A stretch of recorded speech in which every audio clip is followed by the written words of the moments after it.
Ako magturo ng magic. So ngayon, gagawin ko. Magtuturo rin ako ng magic ulit. So konting refresher lang. Isang board na may dalawang sides. Yung unang side, merong 2 dots. Kabilang side, merong 5 dots. So illusion siya, actually. Gagawin nyo, tatakpan nyo lang kung isang dot. Nagmumukha siyang 1 dot. Tama? Sa kabilang side, habang iniikot ko, tinatakpan ko itong isang dot. Nagmumukha siyang 4. Yung tricky part, may imaginary dot dito. Pag tinakpan ko itong blank space na to, nagmumukha siyang 3. Ganun din sa kabila, pag tinakpan ko to, nagmumukhang 6. So pag medyo mabilis, ipapakita nyo siyang ganito. Meron akong isang dot. Sa kabila, meron akong 4 dots. Sa kabila, meron akong 3 dots. At sa kabila, meron din akong 6 dots. Babalik tayo sa isa. Nakasunod. Okay, very good.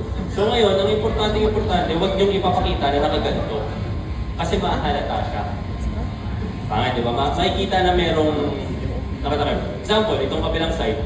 Pag pinakita nyo, nagiging 6 siya.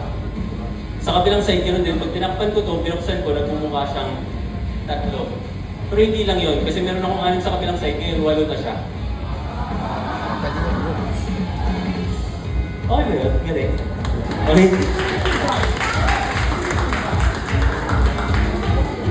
Thank you. So, banggit ko kanina, mahilig ako magturo ng magic, kaya wala akong magic group hanggang ngayon. Walang tumatanggap sa akin.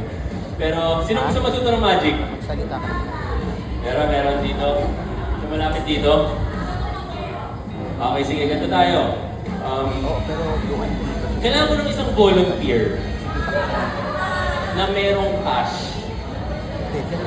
The bigger, the better. 500, 1,000, yun. Kahit 100, tatanggapin ko na. Sino meron po dito? Malapit lang. Meron po dito.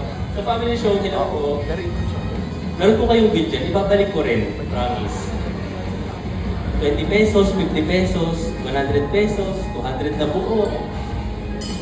Sige.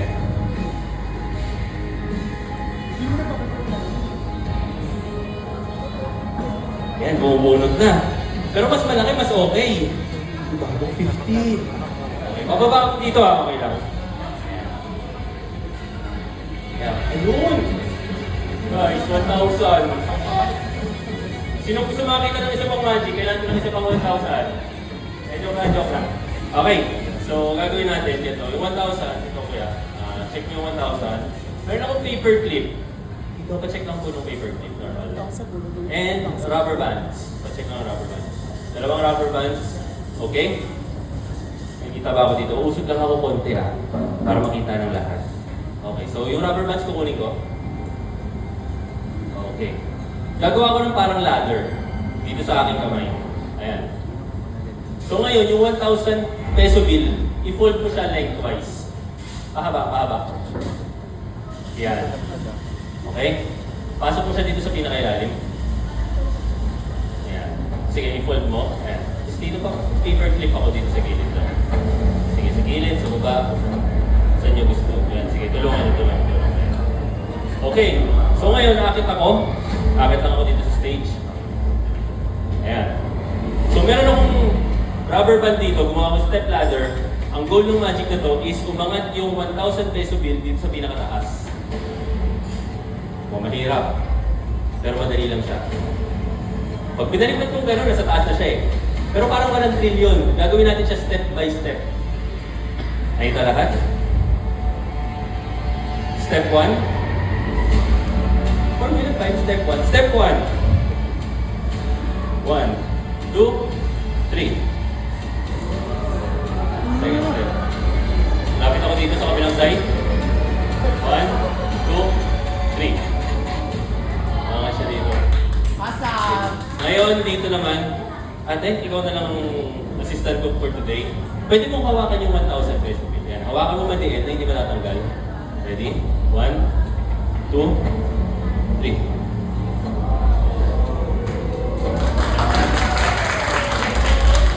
Ang 1,000 pesos. Sa inyo po yung 1,000 pesos. O na, kailangan mo pang ibalik or okay na daw? Okay na. Thank you so much po. Maraming salamat.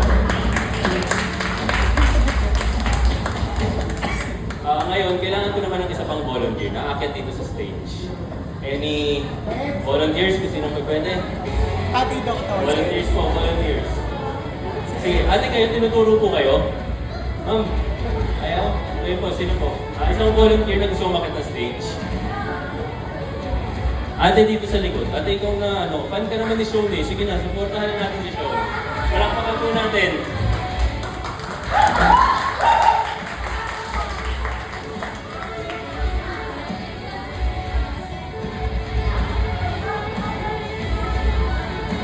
Okay, ate, ano pong pangalan nila? Anna May. Palakpakan natin si Anna May. Okay. So Anna May, tumulong ka na ba sa isang magician before? Diba? So this is your last day. Okay. Mahilig ka sa card tricks? Card tricks? Hindi? Okay lang, kasi meron ako dito deck of cards na hindi mo nakikita. Okay lang, di ba? Kahit hindi mo gusto kasi hindi mo nakikita. Ayos, okay.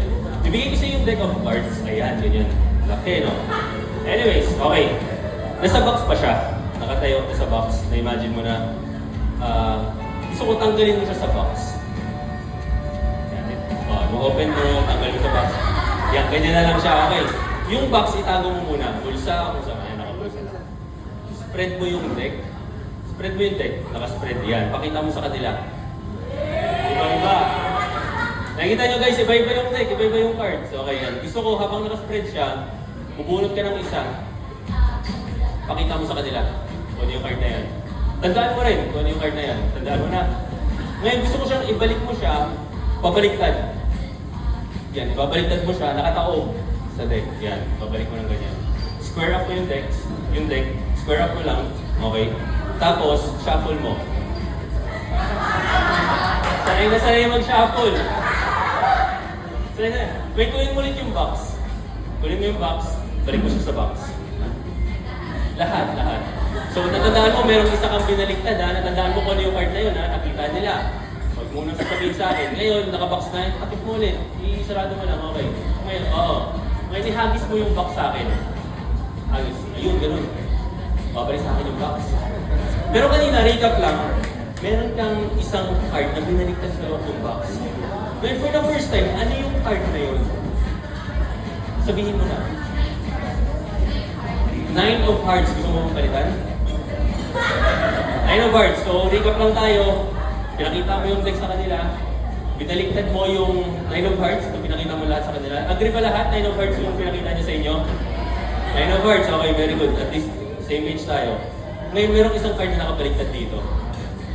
Pagdasal mo, sana hatak. Okay.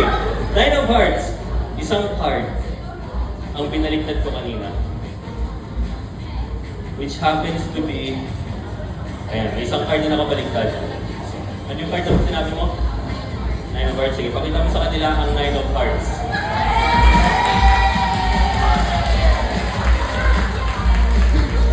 Thank you, Ano May. Thank you so much. Palakpakan natin sa Ano May. Maraming salamat po.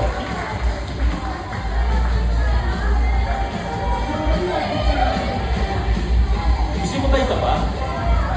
Okay, so yung mga dating nandito nung step 1 ng Formula 5, kumuha ako ng isang mahabang tali, tapos ginupit-gupit ko.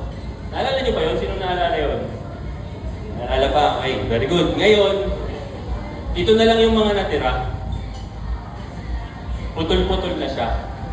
Tatlo iba't ibang sukat ng tali. Ma'am, pwede niyo pong check yung tali?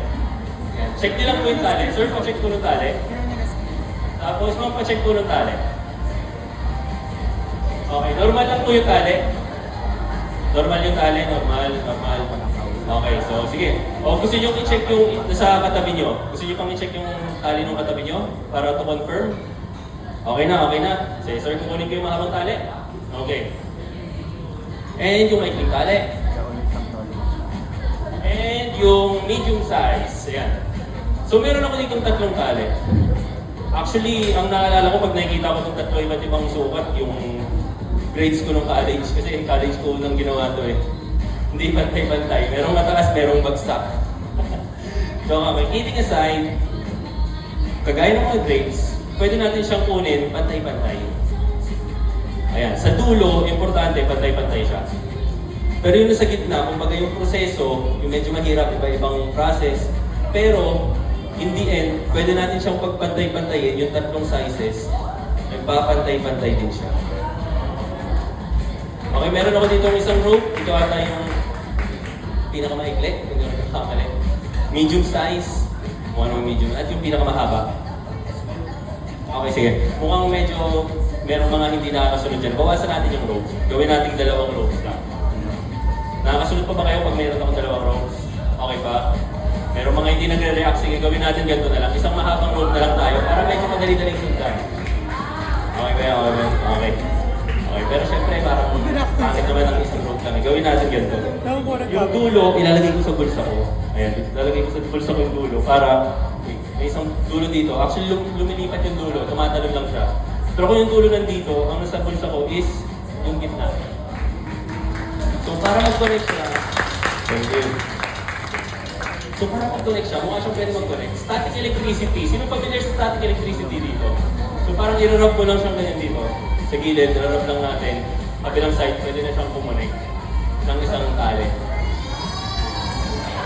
Okay, relax, baby. Okay, sige, teka.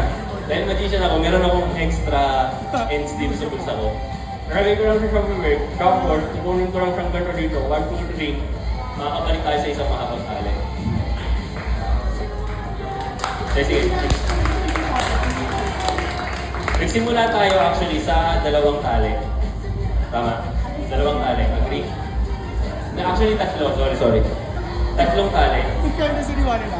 Meron ako 3 tali dito. Sige, ma'am, kayo na lang po. Meron ako dito yung pinakamahabang tali. Oops, sorry. Pinakamahabang tali. Tapos, ito po yung medium size na tali. Hawakan niyo lang po. Pinakamahaba, medium size. Sa akin yung pinakamaikli. So, pinakatatlo, 1, 2, 3, babalik siya sa natin yung sukat. Pinakamaikli, pinakamahaba, at yung medium size.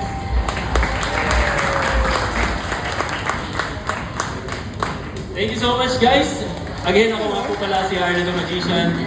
Pwede niyo akong i-follow sa aking mga social media at Arnie the Magician on Facebook and Instagram and Arlo TV on YouTube.